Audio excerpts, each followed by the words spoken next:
Aboro Aboye Aboshishe.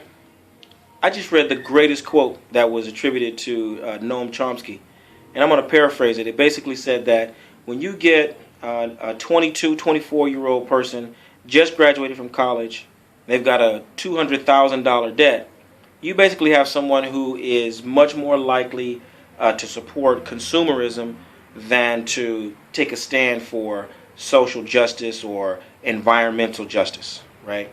This is someone whose primary concern is get paid as much as you can, as fast as you can, right?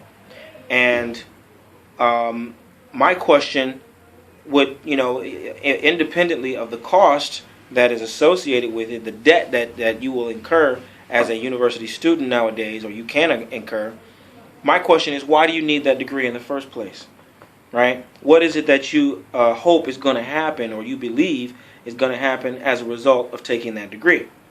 Certainly not because I'm anti-education. I have a couple of degrees myself, I'm happy to say, and I encourage my students, I encourage my own children to pursue education at the highest level. But all the while that they're pursuing education, I am asking them, why are you pursuing education?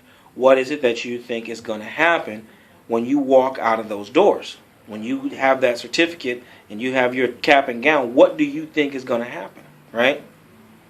Because if, for example, one of my children were to say to me, I'm going to go into the armed services, and because the armed services are free, and as a matter of fact, they're even going to give a little stipend, right? I still would want to know, what are you going to do in the armed services? What are you going to do after the armed services? What is it that you think is going to get, what are you going to get out of this? What are you going to be able to put into this? Help me understand. And at least in the case of the armed services, you're probably going to get a good percentage of the people who are going to say, well, I owe it to my country, right? I'm going into the armed services so that I can defend my country, or so that I can at least serve my country in this capacity. People aren't going into the university experience to serve their country. That is, it's an unheard of notion. So people are really buying into the university experience for, consumerist motivations, right? And the reason why I bring this up is because I see a very similar, if not identical, trend playing out within Orisa lifestyle. People are pursuing initiations and titles and things of this nature with zero intent to serve. The idea of serving the planet, or serving the community, even serving your family, right? That isn't, how many people are being prepared to enter into Orisa lifestyle so that they can serve? It's very, very unheard of, right?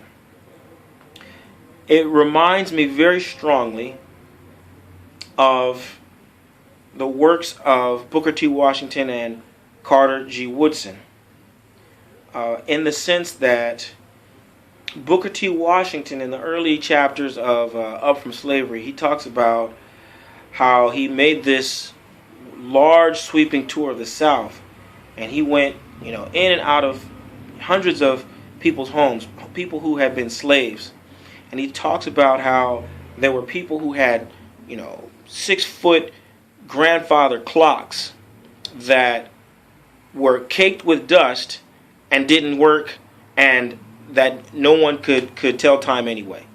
He talks about houses that wherein the father and the mother had been agriculturalists. They had worked on farms their entire lives, but when they had become free and they had their own little shack, they had weeds growing all the way up to the front door. They would leave their house and walk through the weeds to go and work someone else's farm, and then come back and walk through the weeds to go into their own house, right? And so it's a total, people are totally just neglecting and ignoring and walking over their own true, frontline obligations, overlooking their full opportunities, because that field of weeds could be turned into tobacco, or or tomatoes or potatoes or something, but they're walking right by that to go and make a couple pennies a day working for someone else. And so, it just is not meant to be an offense. Of course, I always have to add that disclaimer. But it isn't, I intend to help you to think about what are you doing. There are so many stories of people who can't pay their rent, who can't afford to send their children to private high schools or elementary schools, who can't afford ballet lessons or tutors or things of that nature, or let alone to save money for themselves and for their children's future, but they're mustering up $15,000, $20,000 to go across the water to become initiated and come back and do what? Right? Are they coming back to serve in some capacity? Are they coming back with the hope that they're going to be able to cash back in on their investment? What is the motivation? What is it that people are hoping to be able to achieve by becoming initiated or taking titles and things of this nature? And so I beg the question not to insult or to offend anyone. If it's in someone's destiny to do those things, then by all means they should pursue them and with sincerity and earnest effort. But it's essential that you understand why, and you really explore the motivation for pursuing certain things, and that you stay true to what it is that you say you are aspiring to do through, Orisa lifestyle. And so I beg you to give some thought to that. And if you are curious about some ways in which you can discover your motivations, some ways in which you can align your motivations with your ancestral promise. You can align your motivations with the needs of your community, the needs of the planet, the needs of the future. Then I invite you to come and check out obafemio.com and explore some of the resources that I have there that are designed specifically to help you to become more introspective and more practical about your journey and your path in the way of Orisa lifestyle. Aboro aboye.